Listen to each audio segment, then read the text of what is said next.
नमस्कार दोस्तों, स्वागत है आपका हमारे चैनल अरावली पाठशाला पर, जहाँ मैं गणेश सोलंकी आपके लिए लेकर आया हूँ क्लास 10 की मैथ, जिसके अंदर हम चैप्टर नंबर 7 कोऑर्डिनेट जियोमेट्री पढ़ रहे थे और उसकी एक्सरसाइज 7.2 तक हम पहुँच चुके थे।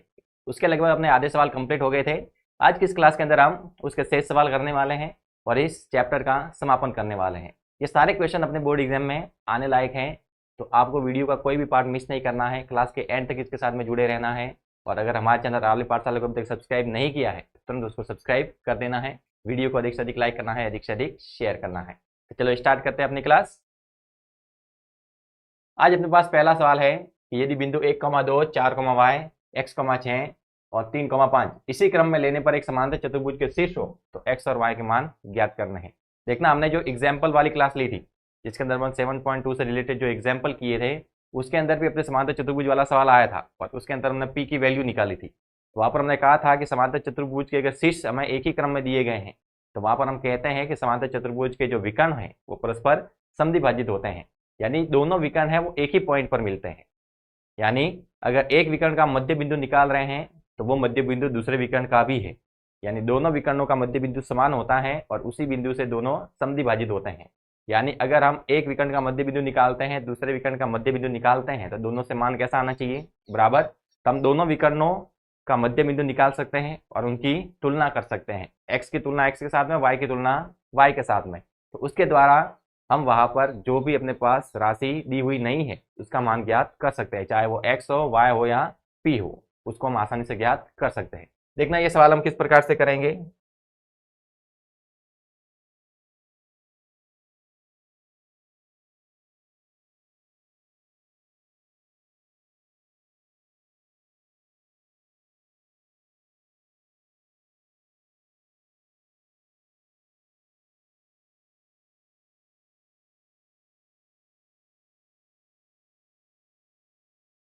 जैसे ये अपने पास एक पॉइंट है ए जो है 1,2 का है, इसी क्रम में लेने हैं, यानी क्रम को तोड़ना नहीं है, एक सीक्वेंस से चलना है। वो सीक्वेंस हम क्या चुनते हैं, या तो क्लॉकवाइज होता है या फिर एंटी क्लॉकवाइज होता है। हम क्लॉकवाइज चलते हैं।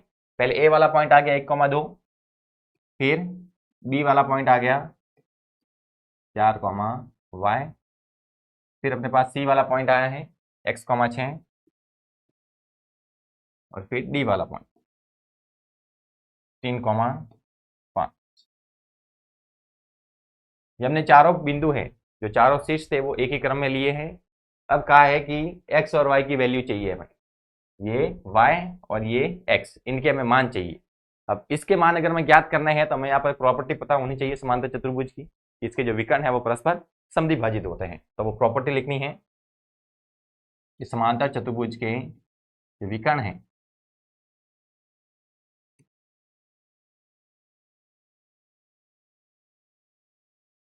समांतर चतुर्भुज के विकर्ण परस्पर समद्विभाजित होते हैं।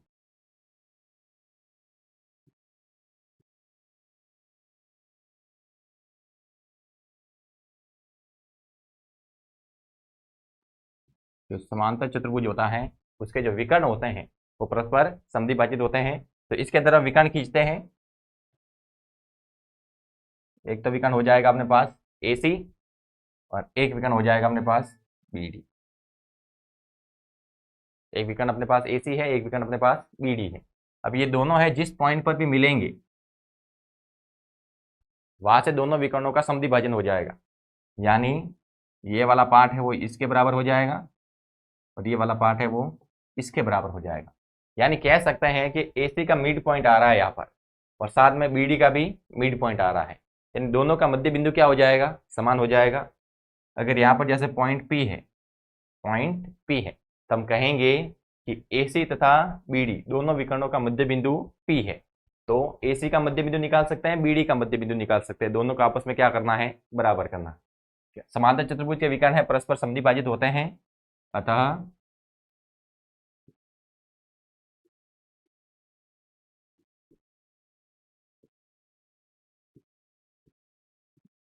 दोनों विकर्णों के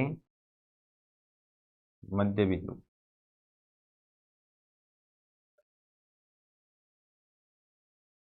दोनों विकर्णों का मध्य बिंदु समान होगा। अब इसके आगे आप चाहे तो पहले AC का मध्य बिंदु निकाल दीजिए, फिर BD का मध्य बिंदु निकाल दीजिए, फिर दोनों की तुलना कीजिए, या फिर आप दोनों को साथ में भी लेकर चल सकते हैं कि इधर AC का मध्य बिंदु, इधर BD का मध्य बिंदु। हमने जो पहला अपने उदाहरण वाला सवाल किया था उसके अंदर दोनों को साथ में लेकर हल किया था। अब की बार हम दोनों को अलग अलग लेकर हल कर रहे हैं ताकि आपको दोनों चीजें पता रहे। AC का मध्य बिंदु निकालते हैं।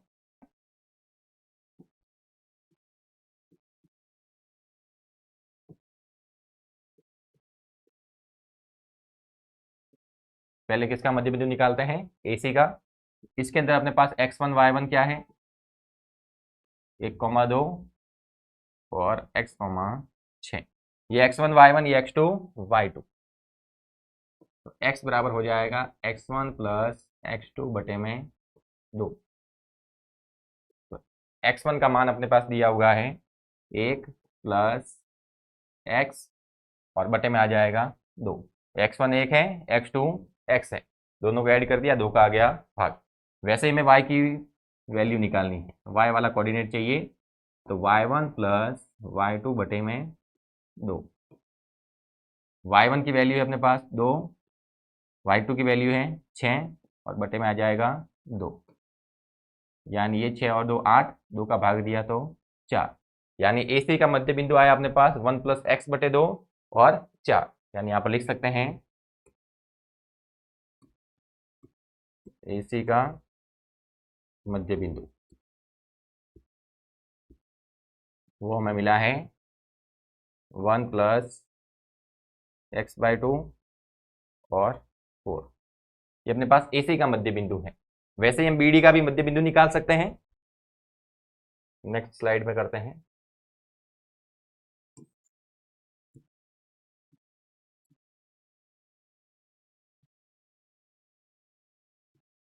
BD का मध्य बिंदु, तो B और D के कोऑर्डिनेट लिख देते हैं।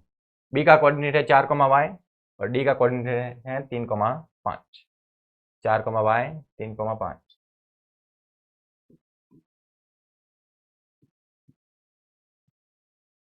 ये x1 y1, ये x2 y2। x की वैल्यू निकालते हैं, x1 प्लस x2 बटे में 2। x1 का मान है 4 प्लस x2 का मान है 3 बटे में आ जाएगा 2। तो x बराबर हो गया 7 बटे में 2। वैसे अगर y की वैल्यू निकालें तो y बराबर हो जाएगा y1 प्लस y2 बटे में 2। y1 की वैल्यू है y, y2 की वैल्यू है 5 और बटे में 2। यानी यहाँ से अगर BD का मध्य बिंदु लिखें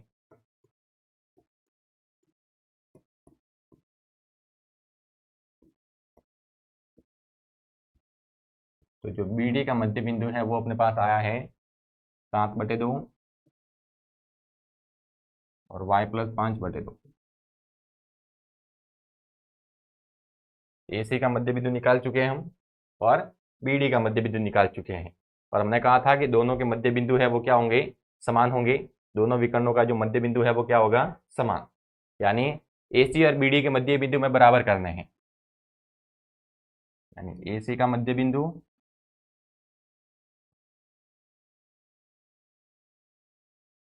बराबर BD का मध्य बिंदु।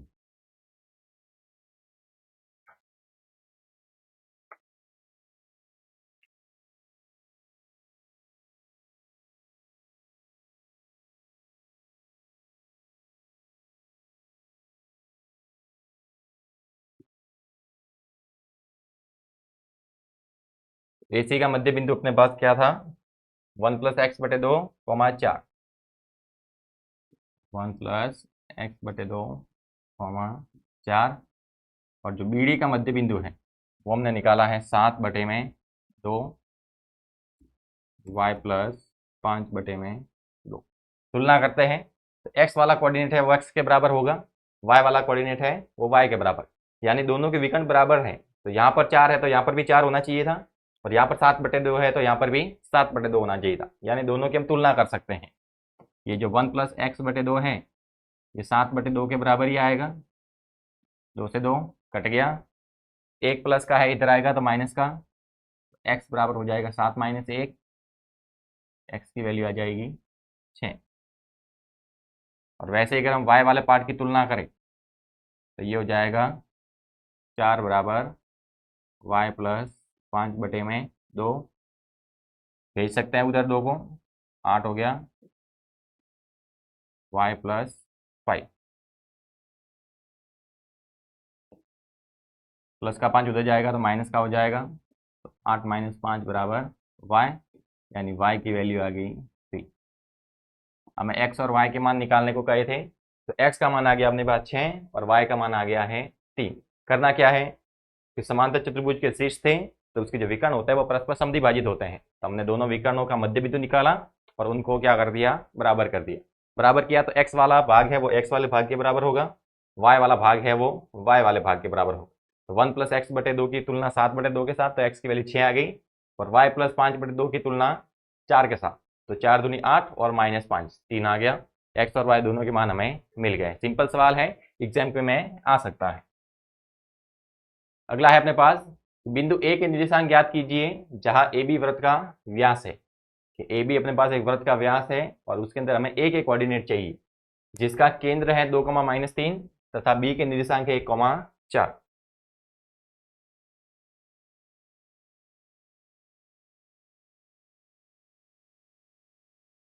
अपने पास एक वृत्त दिया हुआ है और कहा गया इसके अंदर ए बी है वो इसका व्यास है। ए बी इस वृत्त का क्या है, व्यास, और इसका जो केंद्र है वो है अपने पास 2, -3 और बी के निर्देशांक हैं 1, 4। हमें ए के निर्देशांक ज्ञात करने हैं, इसके निर्देशांक चाहिए। देखना हमने कहा था कि जब भी कोई लाइन होती है तो उस लाइन के जो एंडिंग वाले पॉइंट होते हैं वो अपने पास x1 y1 x2 y2 होते हैं, यानी इसको हम कहेंगे x1 y1 और ये हो जाएगा x2 y2। जबकि उस लाइन के अंदर अगर कोई पॉइंट आता है तो उसको हम x, y कहते हैं, यानी ये अपने पास जो पॉइंट है वो है x, y।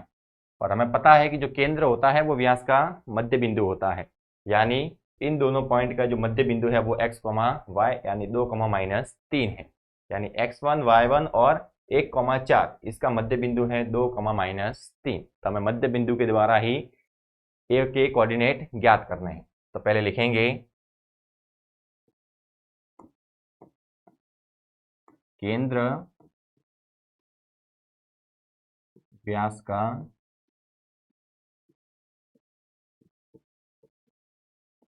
मध्य बिंदु होता है,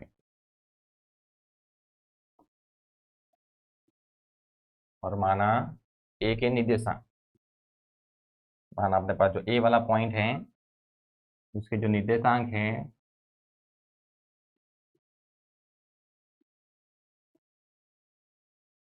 वो है x1, y। माना ए के निर्देशांक क्या है, x1, y1। मध्य बिंदु के द्वारा इसे ज्ञात करेंगे।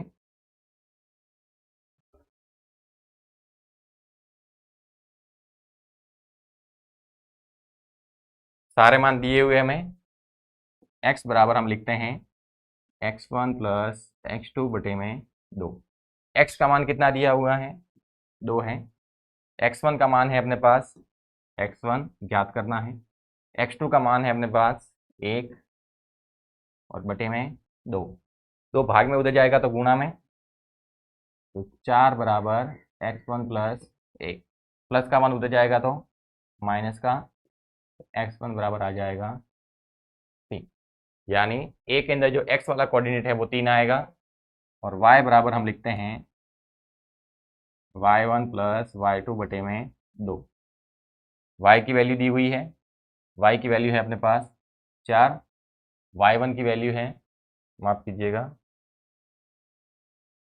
y की वैल्यू अपने पास दी हुई है माइनस का 3, y1 की वैल्यू दी हुई है अपने पास y1, y2 की वैल्यू दी हुई है अपने पास 4। और बटे में 2, गुणा करेंगे तो हो जाएगा माइनस का 6 और ये हो जाएगा y1 प्लस 4, ये प्लस का 4 उधर जाएगा तो माइनस का, यानी -6 - 4 बराबर y1, यानी y1 बराबर आ गया अपने पास माइनस का 10।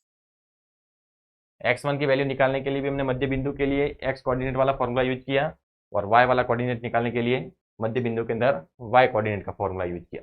x बराबर हम लिखते हैं x1 प्लस x2 बटे 2, तो x1 की वैल्यू अपने पास ज्ञात करनी थी, x2 का मान अपने पास 1 दिया हुआ था और बटे में 2 और x का मान था 2, 2 × 2 4 हो गया और -1 3, x1 की वैल्यू जो मिली है वो 3 मिली है।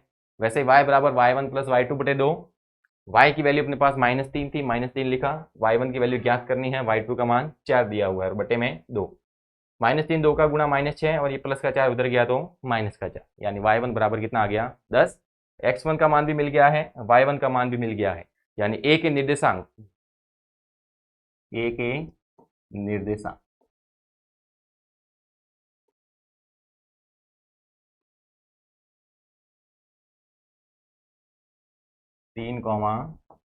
-10 होंगे। हमें a के निर्देशांक निकालने को कहा था, a के निर्देशांक है वो हमें मिले 3, -10। नेक्स्ट क्वेश्चन कि यदि a और b क्रमशः -2, -2 और 2, -4 हो तो बिंदु P के निर्देशांक ज्ञात कीजिए ताकि AP बराबर 3/7 AB हो और P रेखाखंड AB पर स्थित है। यानी सवाल को आप पढ़ते हैं, इस चीज को आप बाद में पढ़िएगा, P के निर्देशांक ज्ञात कीजिए और उसके बाद में सीधा इसको पढ़ना ताकि समझ में आ जाए कि P है कहाँ पर। कि A और B 2 पॉइंट दिए हुए हैं, फिर मैं P के निर्देशांक निकालने को कहे हैं और P कहाँ पर दिया हुआ है, रेखाखंड AB पर, यानी AB के ऊपर हमें एक पॉइंट बनाना है P, और वो भी कैसा होगा कि उसके अंदर जो AP है यानी जो आगे वाला भाग है A और P को मिलाने वाला, वो AB का 3/7 भाग है। एक बार देख लीजिएगा इसका जो लाइन वगैरह बनेगी, इसका जो विभाजन होगा वो किस प्रकार से होगा। कहाँ है अपने पास A और B 2 पॉइंट हैं, A के निर्देशांक है -2, -2, B के निर्देशांक है 2, -4 और कहा है कि P रेखाखंड AB पर स्थित है, P रेखाखंड AB पर स्थित है और कहा गया है AP, यानी A और P को मिलाएंगे तो वो AB का 3/7 भाग है, यानी P वाला पॉइंट अगर हम यहाँ पर लिखते हैं तो कहा गया है कि ये जो AP है ये इस AB का 3/7 भाग है। 3/7 भाग का मतलब ये है कि अगर मैं इस AB के बराबर के 7 टुकड़े करता हूं, AB के कितने टुकड़े करें 7, तो AP है वो 3 टुकड़ों के बराबर आएगा। तो आप यहाँ से डायरेक्ट कह सकते हैं कि इसके आगे जो भाग है वो कितने हैं 3 हैं और इसके पीछे जो भाग हैं वो कितने हो जाएंगे 4 हो जाएंगे, क्योंकि टोटल हम कितने भाग कर रहे हैं 7, तो 7 में से ये AP है ये 3 भाग के बराबर है, तो पीछे जो PB है वो कितने भाग के बराबर हो जाएगा 4 भाग के बराबर। तो यहाँ से अनुपात क्या दिखाई देते हैं 3:4। हमें ये अनुपात ज्ञात करके दिखाना है, इतना शॉर्ट में इसको हल नहीं करना है, ये हमें दिखाना है कि किस प्रकार से यहाँ पर अनुपात 3:4 आएगा।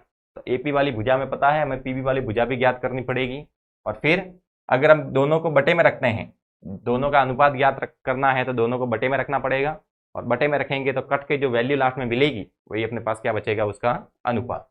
तो हमें AP का मान यहाँ पर दिया हुआ है, AP बराबर दिया हुआ है 3/7 AB, और अगर मुझे PB का मान निकालना है, ये वाला मान निकालना है, तो पूरे के अंदर से ये वाला मान घटाना पड़ेगा। अगर इस पूरे के अंदर से मैं इधर से ये वाला घटा देता हूं तो यहाँ से यहाँ तक वैल्यू मिल जाएगी, यानी PB अपने पास कब आएगा जब हम AB के अंदर से पूरे के अंदर से AP घटाते हैं। AB का मान तो AB ही रहेगा, लेकिन AP का मान हमें दिया हुआ है वो है 3/7 AB, तो PB बराबर हो जाएगा, अगर LCM लेते हैं तो 1 और 7 का LCM कितना आ जाएगा 7, 1 और 7 का LCM आ गया 7, 1 का भाग 7 में 7 बार, 7 का गुणा AB के साथ 7 AB माइनस 7 का भाग 7 में 1 बार, 1 का गुणा 3 के साथ 3 AB, 7 AB minus 3 AB, PB बराबर आ जाएगा अपने पास 4AB बटे में 7। AP की वैल्यू भी निकाल दी है हमने, PB की वैल्यू भी निकाल दी है। अब अनुपात चाहिए P पर, तो AP के बटे में क्या रखना पड़ेगा, PB। तो आगे हम लिखते हैं AP बटे में PB, यानी AP के बटे में PB का मान लिखना है। AP लिखा हुआ अपने पास 3/7AB और PB का मान है 4/7AB। देखना AB से AB कट गया, ये हर के अंदर 4 है, इधर भी हर के अंदर 4 है, माफ कीजिएगा हर के अंदर 7 है, इधर भी हर के अंदर 7 है, तो 7 से 7 कट गया। AP और PB का हमें जो अनुपात मिला है लास्ट में जाकर, वो आया है 3/4, यानी AP अनुपात PB हो जाएगा 3/4, यानी यहाँ का रेशियो हमें मिल गया है 3/4। ये अपने पास x1 y1 है, एंडिंग पॉइंट है x1 y1 x2 y2 होते हैं, और माना P के जो कोऑर्डिनेट हैं वो है x, y। m1 m2 की वैल्यू है अपने पास, x1 y1 x2 y2 भी है, तो यहाँ पर हम x और y की वैल्यू निकाल सकते हैं। अनुपात मिल गया है, तो आगे में P के कोऑर्डिनेट निकालने हैं। तो माना P के निर्देशांक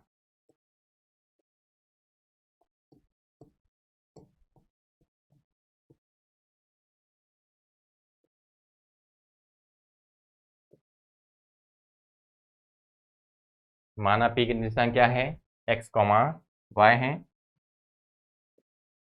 यहाँ पर x1 y1 आप चाहे तो सारी वैल्यू भी लिख सकते हैं। x1 बराबर हो गया -2, y1 बराबर हो गया -2, x2 बराबर हो जाएगा 2, y2 बराबर हो जाएगा -4, m1 की वैल्यू हो जाएगी 3 और m2 की वैल्यू हो जाएगी क्या, सारे मान हमें यूज करने पड़ेंगे। अगर x की वैल्यू निकाल रहे हैं तो m1 x2 plus m2 x1 बटे में m1 प्लस m2।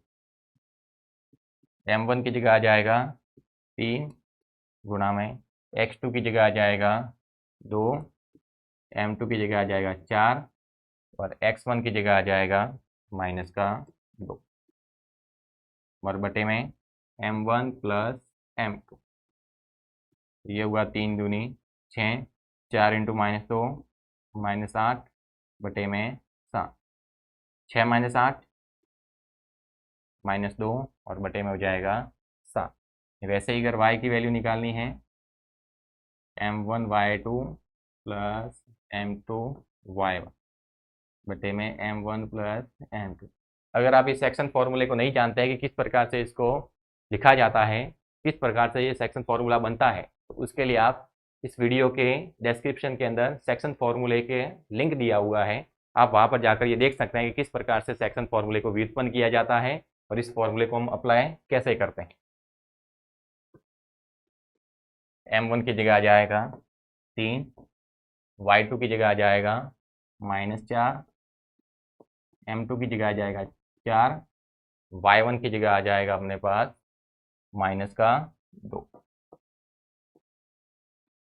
और बटे में हो जाएगा 3 + 4, यानी y बराबर 3 × 4 12 और ये -12 4 और -2 -8 बटे में 7, यानी ये हो गया -20/7।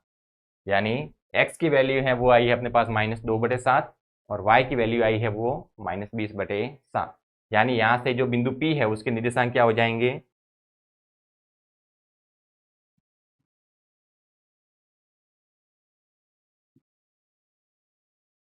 बिंदु जो P है उसके निर्देशांक हमने लिखे थे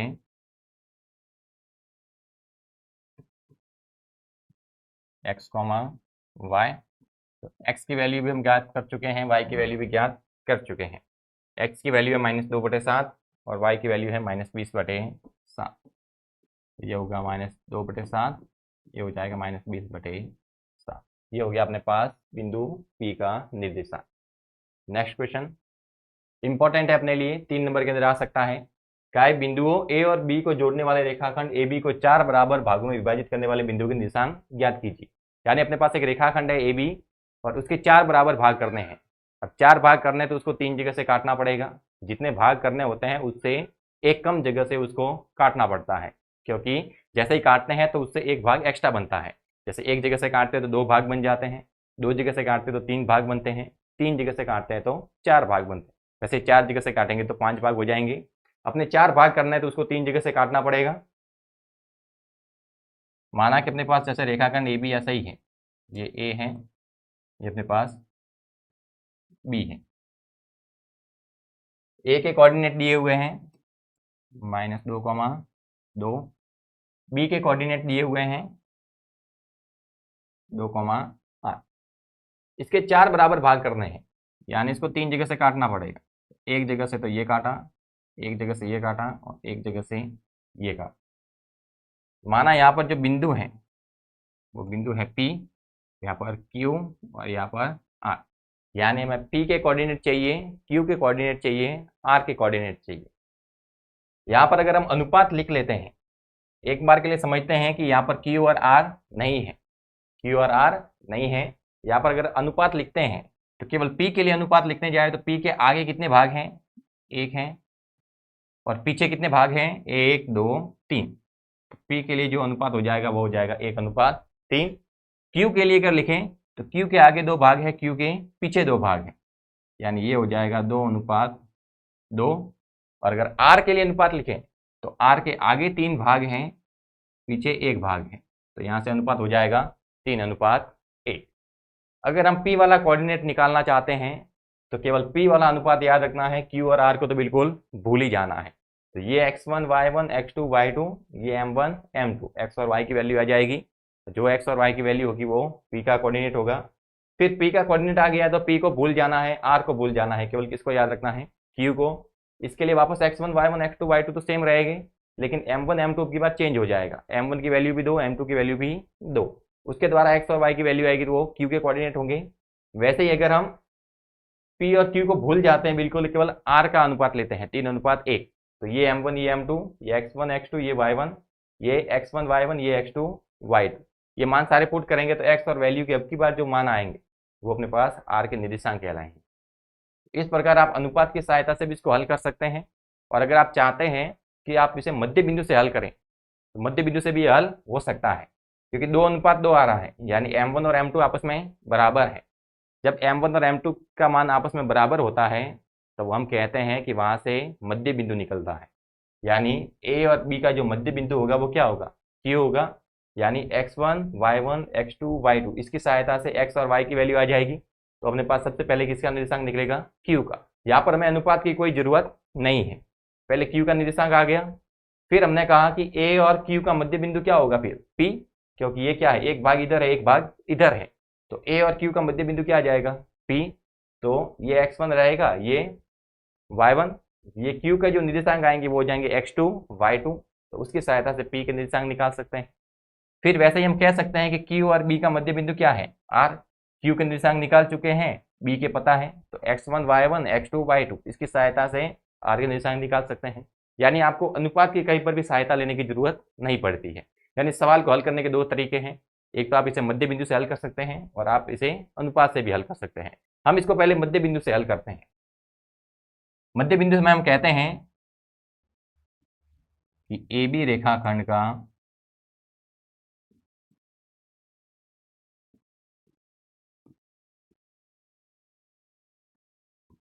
मध्य बिंदु Q है। ए बी का मध्य बिंदु क्या है, Q है। अतः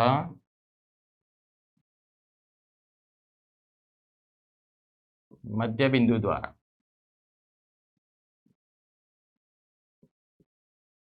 Q का निर्देशांक निकालते हैं। x बराबर हो जाएगा x1 प्लस x2 बटे में 2, और y बराबर हो जाएगा y1 प्लस y2 बटे में 2। ये जो मध्य बिंदु है वो ए बी रेखाखंड का है, तो ए के जो निर्देशांक हो जाएंगे वो होंगे x1 y1, बी के निर्देशांक होंगे x2 y2। मान रखते हैं x1 प्लस x2 यानी -2 प्लस 2 बटे में कितना आ जाएगा 2, तो ये आ गया 0। -2 प्लस 2 0 हो जाएगा, 0 में 2 का भाग देंगे तो क्या आ जाएगा 0, यानी -2 प्लस 2 बटे में 2 0 हो गया।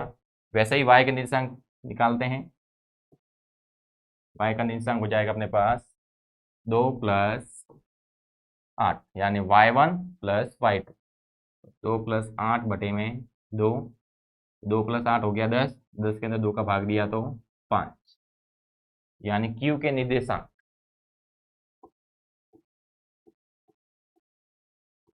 q के निर्देशांक q के जो निर्देशांक होंगे वो हो जाएंगे अपने पास 0,5, यानी इसके कोऑर्डिनेट मिल गए हैं, ये आ गए हैं 0,5। अब हम कह सकते हैं कि AQ का मध्य बिंदु P है और QB का मध्य बिंदु R है। तो QB के अंदर देखते हैं तो R से एक भाग इधर है, एक भाग इधर है। AQ के अंदर देखते हैं तो AP एक भाग है, PQB एक भाग है, यानी यहाँ पर अनुपात 1:1 है, यहाँ पर भी 1:1 है, यानी AQ का मध्य बिंदु P है और QB का मध्य बिंदु R है। AQ का मध्य बिंदु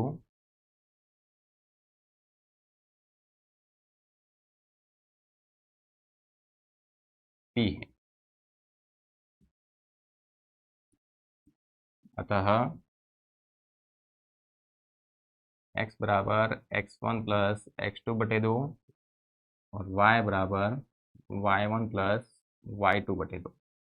अब AQ का मध्य बिंदु है, तब की बार जो A के निर्देशांक होंगे वो कहलाएंगे x1 y1 और जो Q के निर्देशांक होंगे वो कहलाएंगे x2 y2। तो यहाँ पर अपने पास ये x1 y1 है, ये x2 y2 है, यानी x1 प्लस x2, तो x1 की वैल्यू है अपने पास -2, x2 की वैल्यू है अपने पास 0 बटे में 2, तो ये आ जाएगा -2 बटे 2, तो x की वैल्यू आ गई -1। वैसे ही y बराबर y1 की वैल्यू है अपने पास 2, y1 की वैल्यू 2, y2 की वैल्यू 5, 2 प्लस 5 बटे में क्या आ जाएगा 2, यानी y बराबर हो गया 7 बटे में 2। y की वैल्यू क्या लिखेंगे 7 बटे 2, यानी p के निर्देशांक अपने पास मिल गए हैं।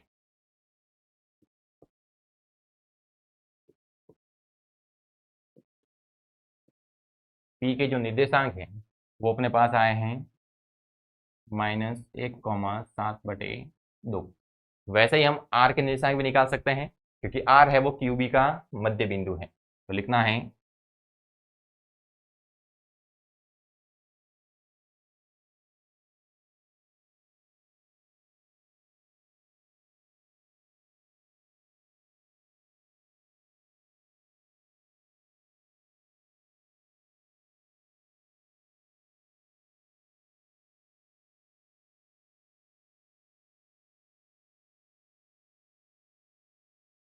लिख सकते हैं कि QB का मध्य बिंदु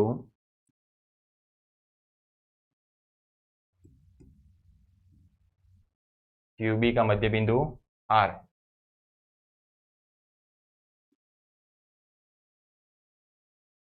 तो हो जाएगा x बराबर x1 प्लस x2 बटे 2 और y बराबर y1 प्लस y2 बटे में 2।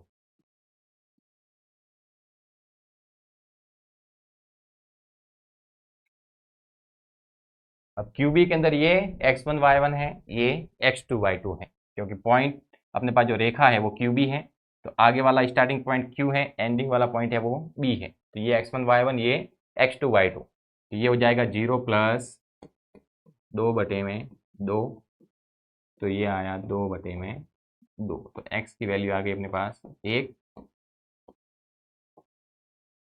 वैसे ही y बराबर y1 की वैल्यू है 5, y2 की वैल्यू है 8, तो ये हो जाएगा 5 प्लस 8 बटे में 2, तो ये आया अपने पास 13 बटे में y की वैल्यू मिल गई 13/2, यानी r के निर्देशांक में मिल गए हैं।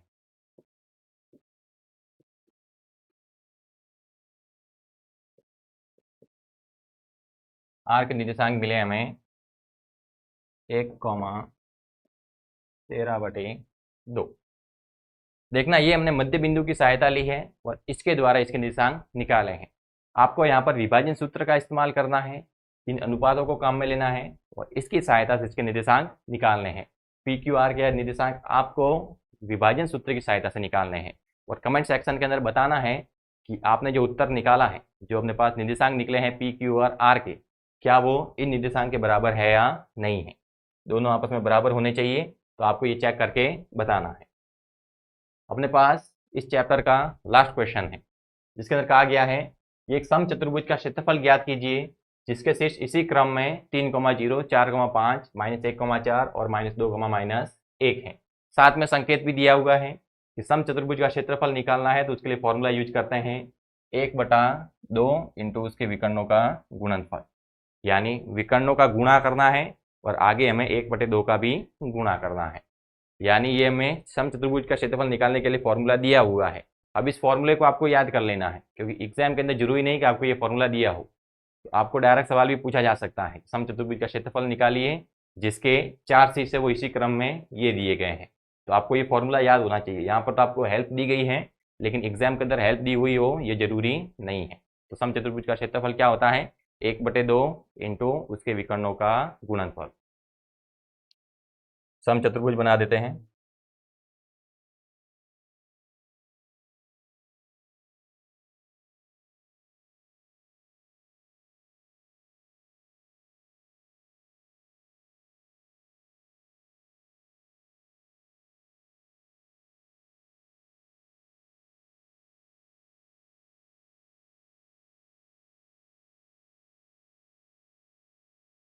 पॉइंट दिए हुए हैं इसके, माना ये ए है, ये बी है, ये सी है और ये डी है। इसी क्रम में बोला है, मतलब सीक्वेंस को तोड़ना नहीं है। पहले है 3,0, फिर है 4,5, फिर है -1,4 और चौथा लिखा हुआ है -2, -1। अपने पास 4 पॉइंट है। समचतुर्भुज का क्षेत्रफल निकालना तो कहा है कि उसके विकर्णों का गुणनफल ज्ञात करना हो, यानी उसके लिए हमें विकर्ण पता होने चाहिए, यानी विकर्ण AC की लंबाई चाहिए हमें। ए और सी के मध्य में क्या निकालनी पड़ेगी, दूरी, क्योंकि विकर्ण AC की लंबाई ज्ञात करनी है, यानी ए और सी के मध्य दूरी ज्ञात करनी है।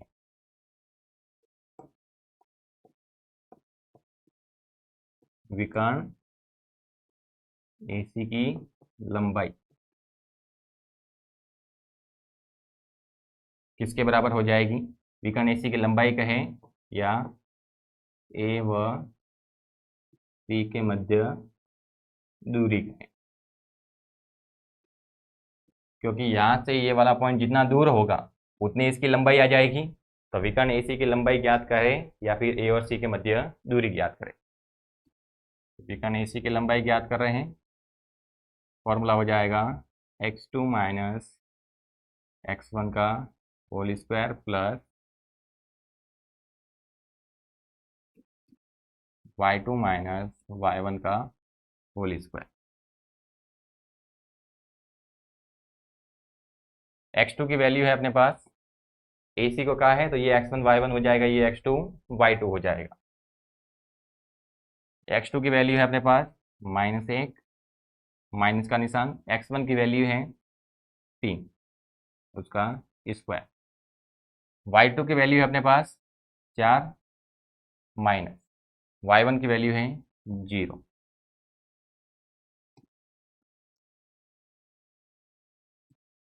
यानी ये हुआ -4 का स्क्वायर और ये हुआ 4 का स्क्वायर। तो AC बराबर मिला हमें 16 + 16। AC बराबर आ जाएगा √ का 32 और √ के 32 को ही हम लिखते हैं 4√2 इकाई। 16 × 2 लिख सकते हैं और √16 4 होता है, तो √16 से 4 बाहर आ गया, अंदर क्या रह गया 2। वैसे ही हमें विकर्ण BD की लंबाई ज्ञात करनी है। बी डी बराबर, फॉर्मूला सेम रहेगा दूरी सूत्र के लिए, x2 माइनस x1 का whole square plus y2 minus y1 का होल स्क्वायर।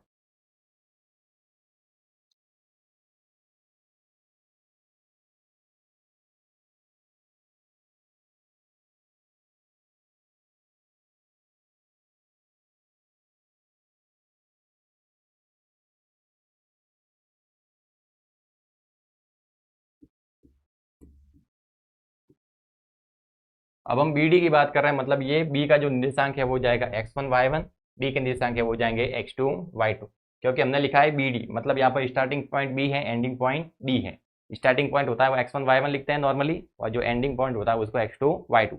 अब इनको इंटरचेंज भी कर सकते हैं, ऐसा जरूरी नहीं है। बी के कोऑर्डिनेट है वो अपने पास x1 y1 है, डी के कोऑर्डिनेट है वो x2 y2 है, यानी x2 माइनस x1 तो -2 x2 माइनस x1 यानी -2 माइनस 4 उसका स्क्वायर, y2 माइनस y1 यानी -1 माइनस 5, -1 माइनस 5,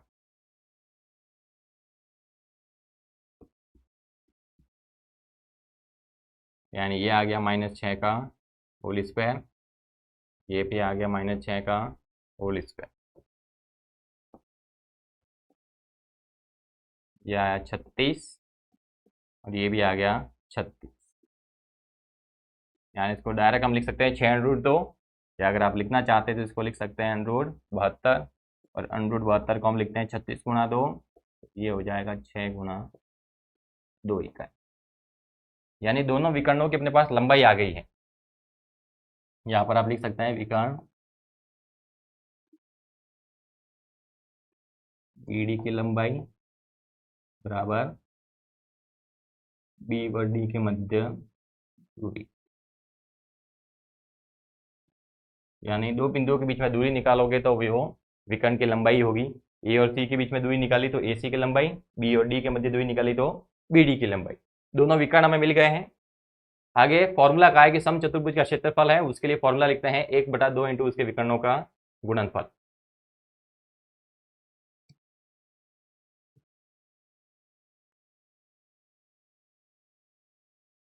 समचतुर्भुज का क्षेत्रफल फॉर्मूला हम यूज करते हैं 1/2 इंटू विकर्णों का गुणनफल।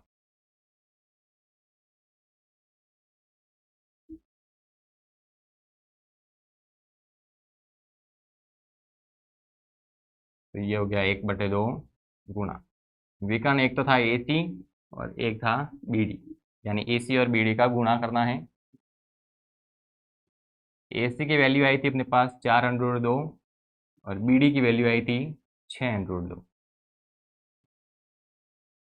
यानी यहाँ से हुआ 4 गुणा 6 24 और √2 गुणा √2 24 गुणा 2, तो 4 और 6 का गुणा हुआ 24 आ गया, और √2 और √2 का गुणा हुआ तो 2 आया, और बटे में कितना है 2, 2 से 2 कट गया, यानी यहाँ से आया 24। और क्षेत्रफल है तो यहाँ पर हम वर्ग इकाई लिखेंगे,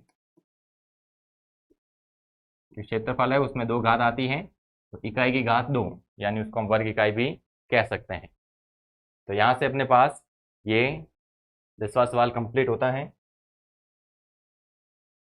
अपने पास जो एक्सरसाइज 7.2 थी वो अपने पूरी यहाँ पर कंप्लीट हो गई है।